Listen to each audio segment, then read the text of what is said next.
Bukas, alas 7:17. Ang oras ay hatid sa inyo ng Flemex Forte Syrup and Capsule. Maluwag ang paghinga, tunawang plema. Basta nagundi, Flemex. CMM. Numero 1 sa aksyon. Christmas is here again. Mga kapamilya, ito na. Magkikita-kita na tayo para sa pinakamalaking Christmas party ng DZMM ngayong 2025. Sa December 5, Genesis, pumunta sa Ayala Mall, Belize, Marcos Highway, Barangay Amang Rodriguez, Pasig City, para sa DZMM Servisyo Kapamilya. Pwede na pumasok simula alas 11 ng umaga. At pagpatak ng alas 5 ng hapon, makikibanding na ang ating mga DZMM anchor at reporter. Sumali sa interactive games at makakatanggap ng mga regalo mula sa DZMM Radio Patrol sa Istrenta at DZMM Teleradio. Meron tayong our feeding, gupit, masahe, at mga unong kasama ang ating partner brands. Asin ka na ng pamaskong handog natin, kapamilya!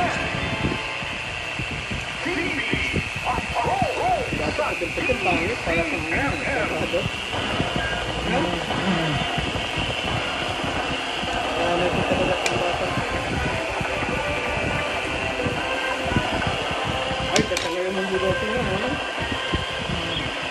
Inalalasan ni President James sa Payatas, Quezon City, Lunes ng hapon, ang 6 na opisyal ng DPWH Region 4D na naaresto o kaya ay sumuko sa ugnay ng mga anomalyang flood control project sa Oriental. Nag-usap pa kayo, ilang oras pa kayo nag-usap? Nagpapatrol si Jerry Lucas. Sino-sino na ang mga nilalagyan? Adrian, tama, noong pasado alas 3 nga kanina lamang ngayong hapon nang dinala dito sa New Quezon City Jail ang 6 na opisyal ng DPWH Region 4D, Omi Marota. Anong sinabi niya? Anong sinabi ko yun sa kinain niya? Sarap niya, anak. Sila ay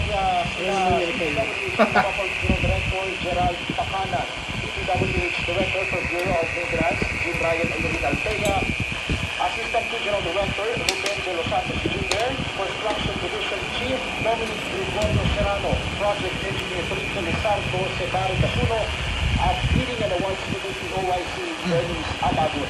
Naharap sila sa mga kaso acquisition of public funds, Ayoko na. Bukas na sa pagdating na ni ate. Tapos na timbangan. Sabaw. Kainin ko na ito sabaw. Lahat. Sa mag-asawang food river sa bahay ng Tauhan, Oriental Mindoro. Ayon kay Interior Secretary John Vicuña, ilang standard operating procedure, sasailalim muna ang amin sa medical examination, pagkuha ng mugshot at mga personal information bago sila ikulong. Tiniyak ni Vicuña na magkakasama sila sa isang selda at walang bibigyan ng special treatment. Tiniyak niya ang kanilang seguridad sa kulungan. Pare-pareho lang po panggap na gagawin namin sa kanila. Then pagkain nila, pare-pareho, except kung may mga pagkain ng dala, kasama nila ang mga regular na nakukulong dito sa Quezon City. Siguro din namin na walang gun violence sa kanila. Siguro din namin seguridad sila. Siguro din namin na haharap sila sa batas. Ay, ano mangyari? May nakulong na? Pinagdalaw sa detention facility ng Martes, Miyerkules, Huwebes, Sabado at Linggo mula alauna hanggang alas 5 ng hapon. Ayon kay Remulla, umpisa pa lang ito ng inakasahang mas marami at mas malalaking huli sa mga susunod na linggo.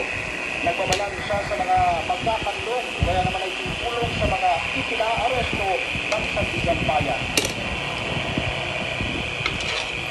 Coming soon, we should expect the Visayas, senators, the congressman, within the next 5 weeks ay sunod-sunod silang nakukulong na. Pakiusap ko lang po sa lahat, huwag nyo na pong tulungan ang mga nagtatago. Inyong pagtulong sa kanila ay kayo ay mapapahamak. Binibigyan namin yung mga nabibilang 3 pa na charge na hanggang Webes pumunta dito at magpakita. Magandang hapon naman na pag-ipagkaya ng DILG sa mga otoridad sa ibang bansa para mahuli ang mga nasa Amerika, Qatar patuloy pa umano nilang inaalam ang pinaroonan ni Zaldico. Adrian, kung dito nilalam sa New Federal City Jail yung 6 na mga lalaking opisyal ng DPWH Region 40 o Maropa May makukulong daw senador? Sino? sa parehong oras. Di pa pinapangalan. Ha?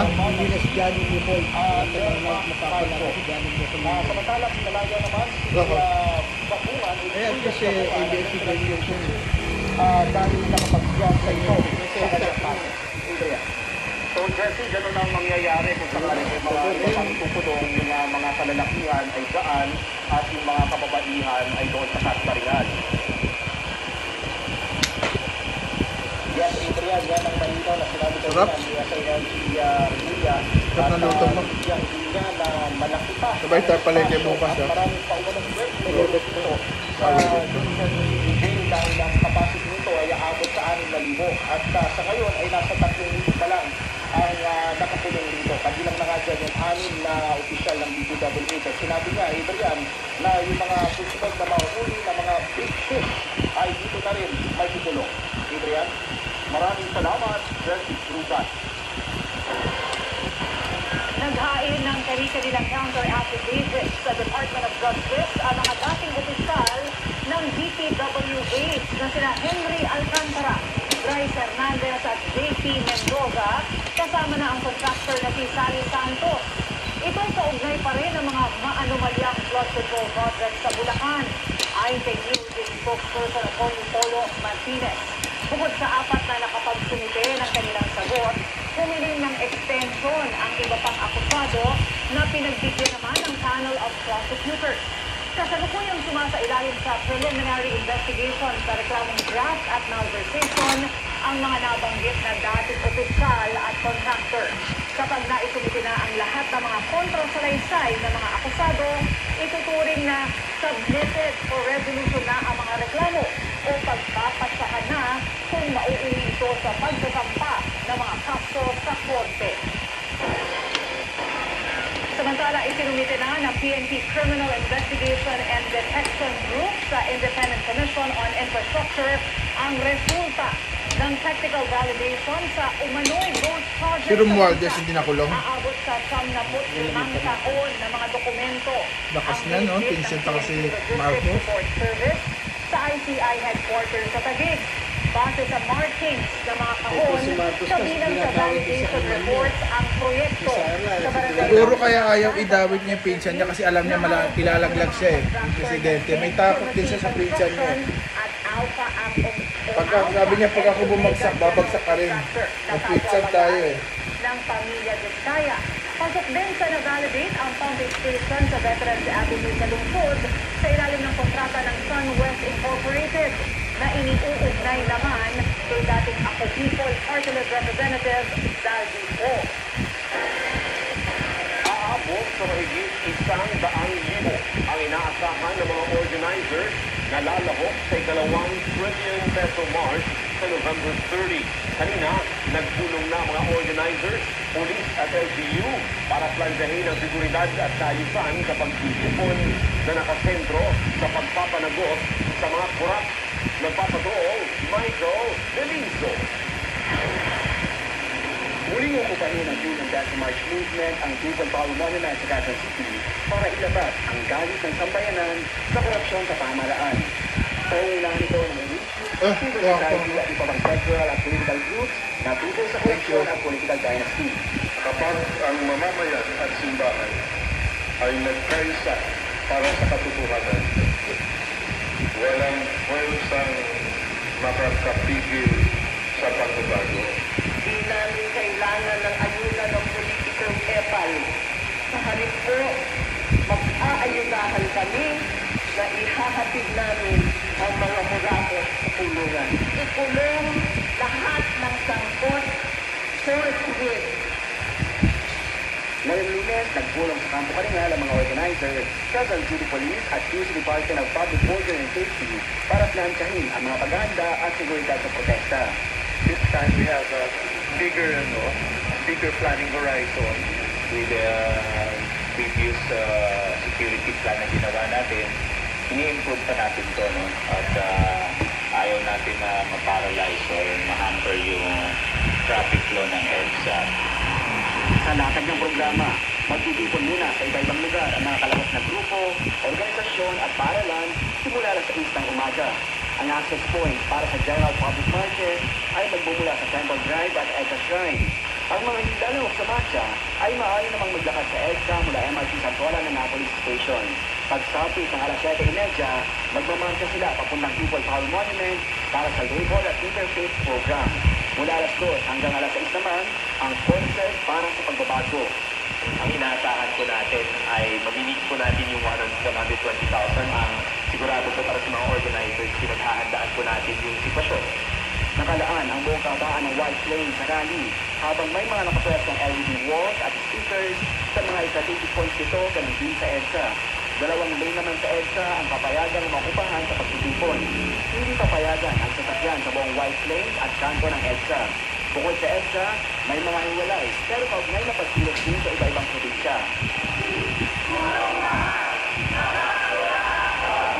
Samantala, nagayag na rin ang iba pang grupo na magdaraos ng hiwalay na rally sa Rizal Park at Mindiola sa umaga bago magtungo sa EDSA. We respect different groups who will be organizing similar activities. Linaw din ang mga grupo na hindi pagbibitiw ni Pangulong Marcos, kundi pagpapanagot sa mga napatunayang pansala ang isinupuno nila. Hindi pwedeng ma-hijack ng mga Duterte yung galit ng taong bayan because they are not a better alternative. And we will magbabackslide lang yung demokrasya natin. Kaugnay ng mga pagkilos kontra korupsyon, nakakuha alert ang Philippine National Police hanggang November 13.